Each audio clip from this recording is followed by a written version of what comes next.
Okay, here we go with round two. Yes, I want to play first. And no, we don't have to send that back. If we get one more land, we can get to the midnight hunting.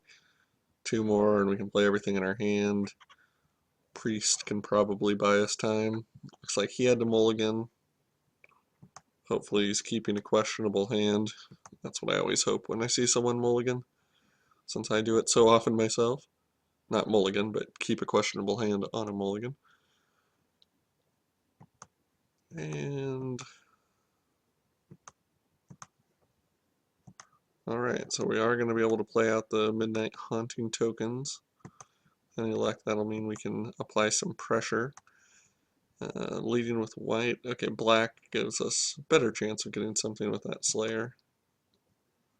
And the Walking Corpse would qualify as something, although probably not the something I really want. Here, I think I'll let him attack in. I'd rather get the two tokens out than tap down his threat, and maybe not tapping him. Could potentially sway his decision. But he's going to go for it, as he should. It buys me a little bit more time before I have to make my play.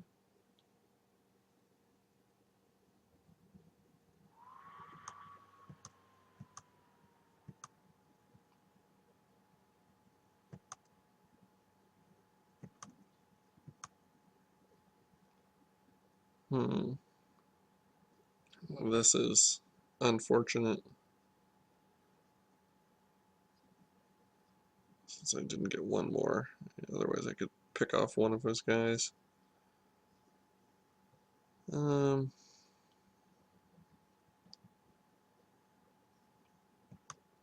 we just attack in.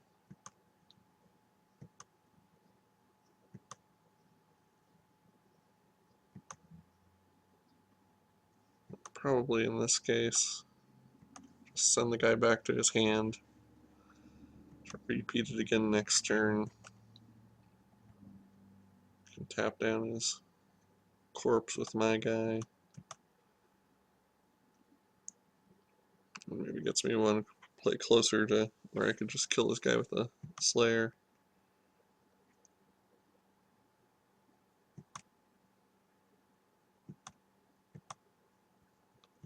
There we go. And I think he is the bigger of the two threats.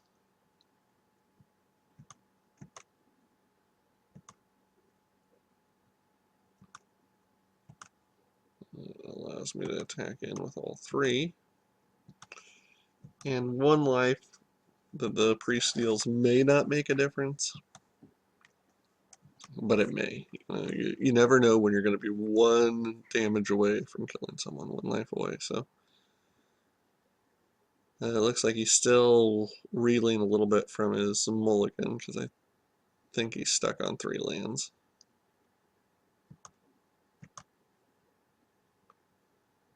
And from here, I probably go Burden of Guilt. Tap his guy down. I'll attack with these.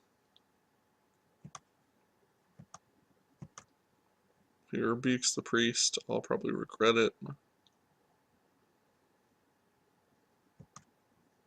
I use the rebuke on the Slayer anyway. So what do I care? Get out the Stalker. Want to get him on as short of a clock as we can. Spirit comes down, or get one more mana and get to Silent Departure. We have some fun things we'll be able to do.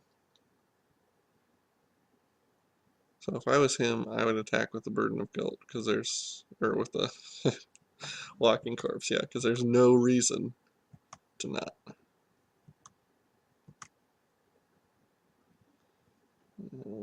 Loyal Cathar gives me something a little different. but I think I'd rather go with the spirit.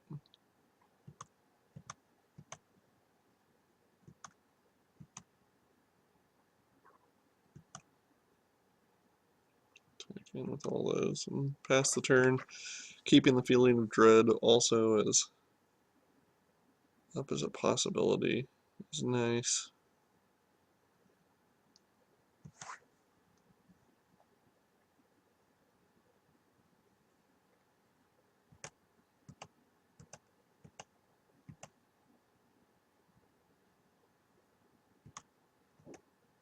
So we can stop moving.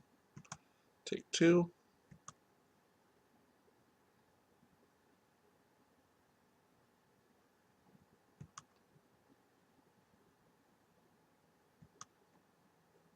Nice thing there is I can use the priest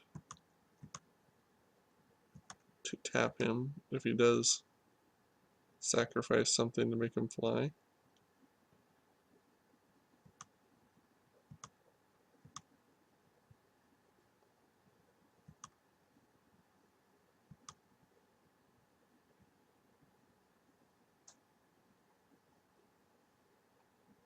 So in for 5.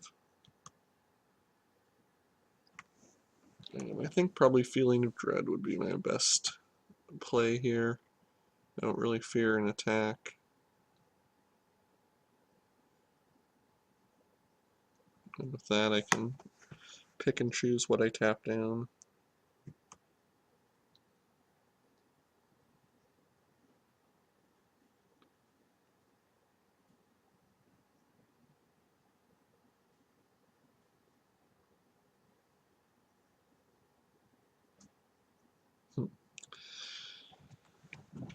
Yeah, I can't think of how he... if he has a tragic slip,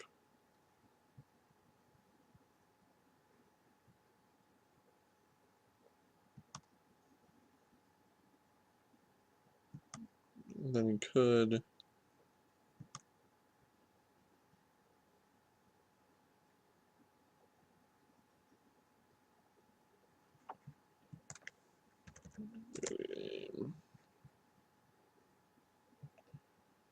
Okay, so we made it there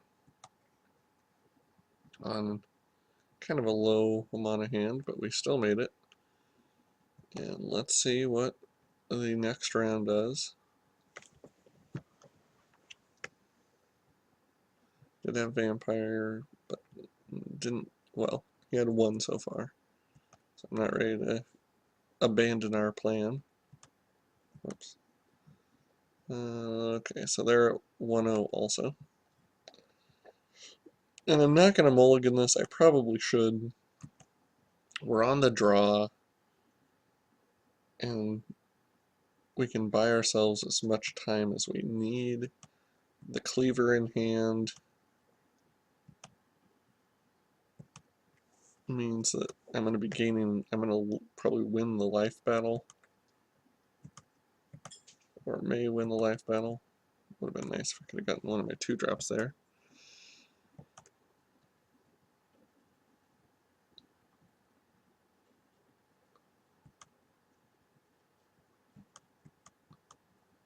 Cannibals is actually pretty good against my deck because of my high number of humans.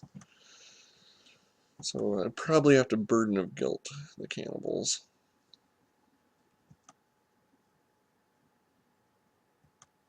If we can get one more land.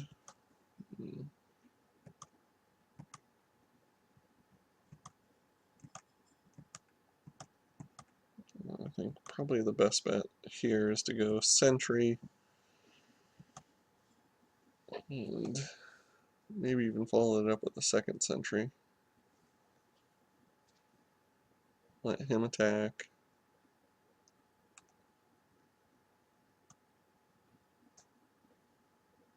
Like losing 4 life, but I know I have a very strong hand right now, and I'm not sure what he has. Okay, so here, I think in all honesty I would be best off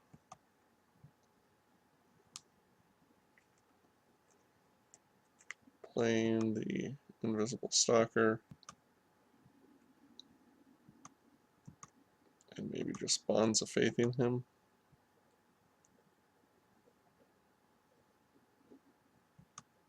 And from here I really can get on a pretty short clock equipping that Butcher's Cleaver, where I'll be gaining more life than he possibly can.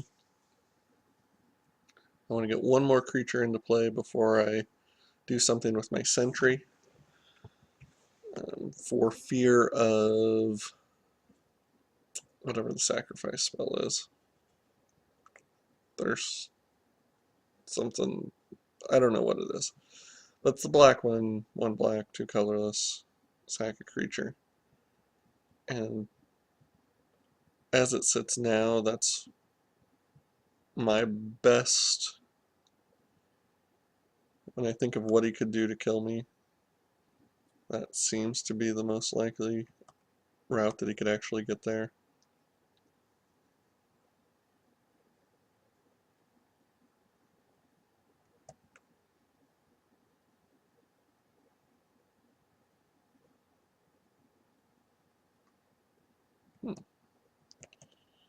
So he's going to gain a whole bunch of life.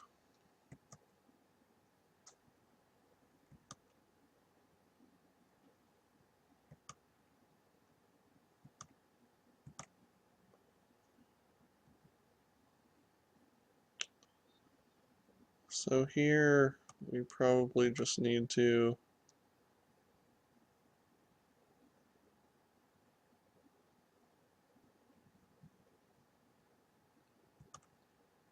yeah, we probably put it on him and then go ahead and gain 6 life.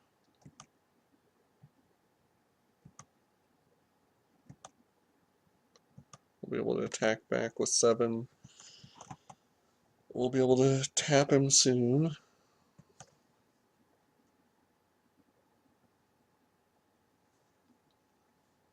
And just getting that 6 life clock running is pretty important.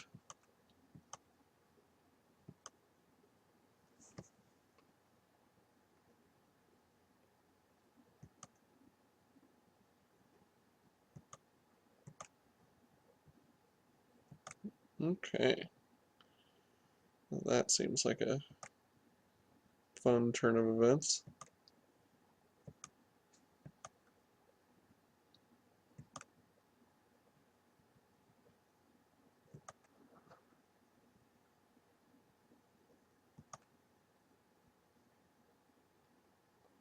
So we definitely want to tap down his guy.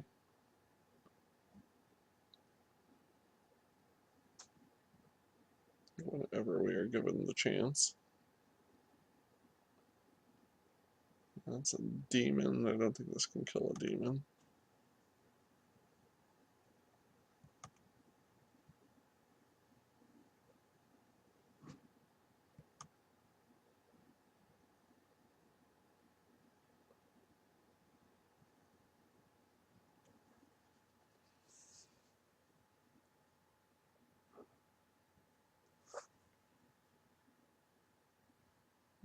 I guess probably put the burden of faith on him. Burden of guilt.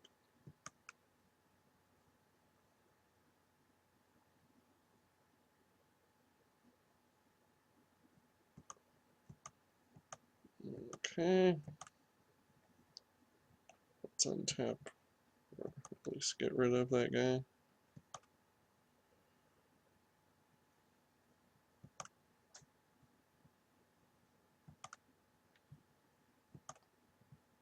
And let's see if we can force out the block.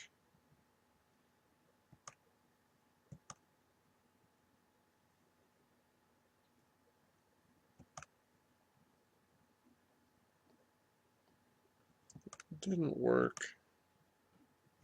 So in that case, we'll just burden of guilt him as well.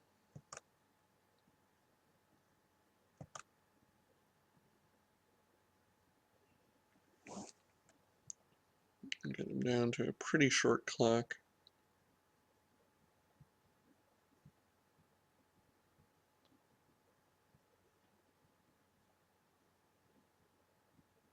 I don't think he'll sacrifice a human. Because if he does that, then he's putting himself vulnerable to getting 9 damage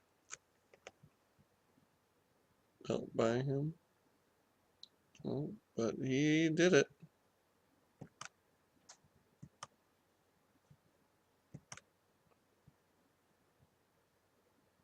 Guess so be it.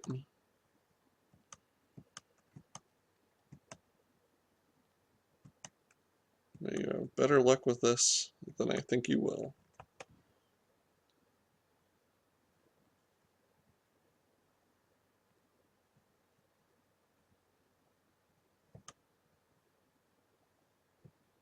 It's not, it's a human, yeah.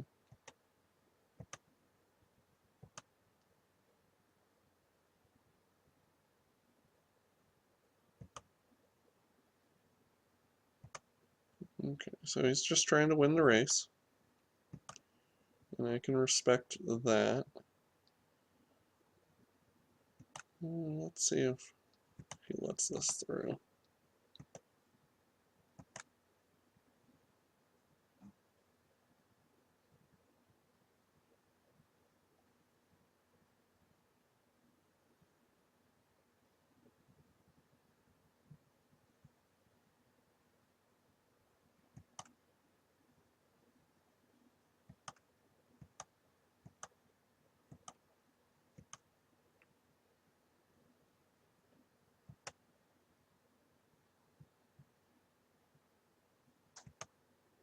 Force him to sacrifice.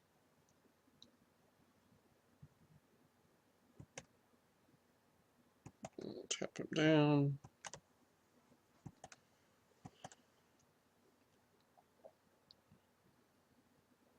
He doesn't have like a fling.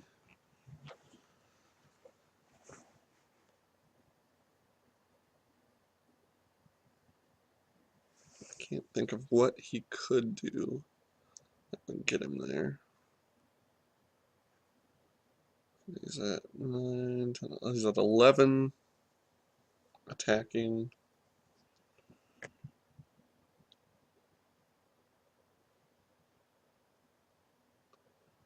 And he's unhappy about his land situation. Fair enough. We'll see. In the finals. Hooray! So I will see you all there. Thank you for watching so far. Let me figure out how to pause this stupid thing.